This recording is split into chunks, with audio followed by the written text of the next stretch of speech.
Hey there, biology students. Mr. Mechnick. I'm here today to present possibly the most important podcast that you will ever hear, at least for today. Photosynthesis and the light-dependent reaction and the Calvin cycle. Please download the copy of the photosynthesis note sheet from Canvas so you can just record the general steps of each one of these processes as I go through them. So our introductory podcast covered how plants use sunlight with the input of water and carbon dioxide to produce sugars and oxygen. So today we're going to walk us through how this miracle actually happens, how the magic inside a chloroplast actually makes oxygen and sugar. So to begin with, we are going to focus on the light-dependent reaction. This again is the photo part, the part that requires light. So in order for us to comprehend the complexity of photosynthesis, this diagram does a really good job visualizing how a plant can actually make oxygen and produce sugars. So it all starts with sunlight. So those waves of light are captured. So in the first part of the light-dependent reaction, it's actually called Photosystem II. So Photosystem II is when light is absorbed by chlorophyll molecules. So these green spheres, these are chlorophyll molecules. They absorb energy from sunlight. And when they do this, some of the electrons from a water molecule are going to be stripped off. And these electrons are going to be passed along from one molecule to another, from one protein to another, down what's called the electron transport chain. So there's a series of proteins that will allow for these electrons to be passed along. As they move along, they transfer energy that they contain to these molecules. And each step along the way plays an important role in ultimately making some ATP, some NADPH, and making some oxygen. So water is split in photosystem II. When water is split, high energy electrons are transported and protons are released to the inside of the chloroplast. The inside of the chloroplast is called the inner thylakoid space. So this membrane that we're focusing on right here is part of the thylakoid membranes. So if you remember from a previous presentation, thylakoids are stacked on top of one another, and we are looking at these disc-shaped structures, and the space inside of them is called the inner thylakoid space. Outside of the thylakoid is called the stroma. The stroma is the space around the around the thylakoids where there's lots of dissolved nutrients, oxygen, and water, and so this will play an important role in helping transport materials across this semi-permeable membrane. So again, going back to photosystem II, water is split apart, electrons start moving down the electron transport chain. These hydrogen ions accumulate in the inner thylakoid space, and now you have generated some oxygen molecules as well by splitting apart H2O. Oxygen will diffuse out of the inner thylakoid space into the stroma. Once it's in the stroma, it'll leave, enter into the cytoplasm of the cell, and eventually exit the cell and be found in the spongy mesophyll layer, where it can then be extracted from the leaf out the stoma. Not the stroma, but exit the leaf through the stoma into the world, and then possibly into your lungs. Whew! That's photosystem II. Are you still with me, kids? All right. Step number 2, the electron transport chain. As I mentioned, these electrons get passed along down a series of proteins, and the protein right here represents a proton pump. So it receives energy from these electrons, and it allows for these protons or hydrogen ions to be pumped from a lower concentration to an area of higher concentration. So it uses energy to pump these into the inner thylakoid space. These electrons keep moving along. They become less and less energetic, so they absorb a little bit more sunlight. And when they do this, we are now entering the second part of the light-dependent reaction, which is called photosystem I. Go figure. We start with photosystem II and we end with photosystem I. So in photosystem 1, we absorb more energy, so these electrons will be transported to the stroma where they are picked up by transport molecules. And in this case, the one we are focusing on is called NADP+. So it's going to allow this molecule to become energized, and when it does that, it will pick up some of these hydrogen ions. It'll pick up some protons to become NADPH. These molecules will become important players in the Kelvin cycle, because we will have to invest a lot of these NADPH to make our little friends glucose, because we remember glucose has C6 and 12 hydrogens and 6 oxygens, so those hydrogens have to come from somewhere. And where do they come from?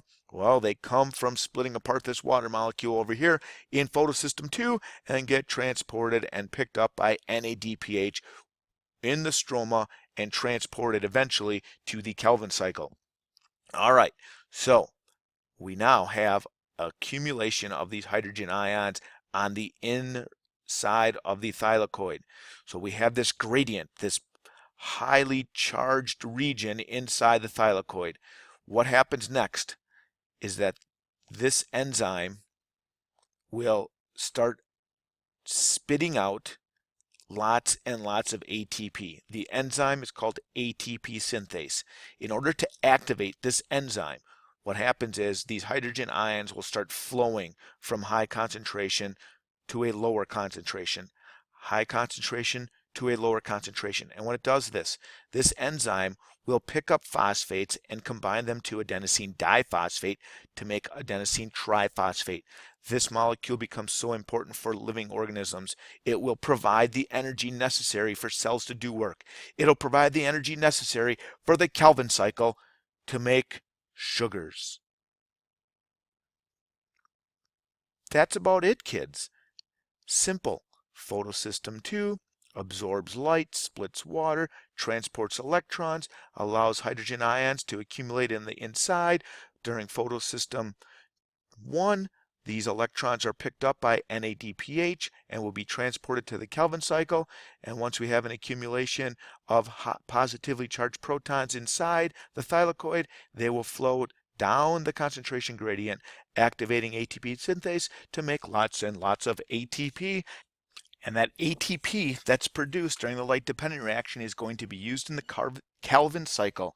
So the Kelvin cycle is broken down into 3 major steps. Okay, there's carbon fixation, there's the reduction phase, and the regeneration phase. So these are the 3 main steps of the Kelvin cycle. The entire Kelvin cycle, here's a peek at it, the Kelvin cycle occurs in the stoma of the cell. So inside the chloroplast, we're looking at the stoma where the Kelvin cycle occurs. And what happens here is that the carbon from the atmosphere will combine with a chemical called RUBP, ribulose 1-bisphosphate. Just remember RUBP, and it's going to combine with the help of an enzyme called Rubisco to make a 3-carbon molecule. So looking at the diagram, you can see here comes 3 molecules of carbon dioxide with the use of this enzyme called Rubisco, and it will combine and fix carbon into the world of living things, creating a chemical called phosphoglycerate. That's what 3-PGA stands for. Again, we just need to understand carbon is fixed into this 3-carbon molecule and it produces 6 of those. It will grab on a phosphate, and where does it get the phosphate from? It gets phosphate from the addition of the ATP. So 6 adenosine triphosphate molecules that came over from the light-dependent reaction will drop off a phosphate to this 3-phosphoglycerate molecule, and it will then transport this along the pathway, and it will be picking up more and more of these high energy electrons from the NADPH. So when it does this, NADPH gets converted back into NADP+, and there's a bunch of extra hydrogen ions left over that will be again utilized in the light dependent reaction. During this reduction phase, this molecule gets converted into a secondary form called Ga3P, which is glyceraldehyde 3-phosphate. This molecule becomes very important for living things. Glyceraldehyde 3-phosphate is going to be used as the building block for sugars, C6H12O6. The 5 that are left over will regenerate and are utilized again in the process of absorbing CO2 in the future. So that's what makes this a cycle. We have to reinvest 5 of those RUBP molecules in order to produce more sugars down the road. So to summarize that diagram, carbon is fixed. 6 carbon dioxide molecules will combine with RUBP to make a 5-carbon sugar. The reduction phase is when the addition of ATP and NADPH are put into the system basically for energy for these molecules, for the RUBP to be reduced into 12 3-carbon molecules, and some high energy electrons are picked up by these molecules as well. 2 of the 12 3-carbon molecules that were produced right here are combined to form a 6-carbon sugar, and that's the production of these glucose molecules.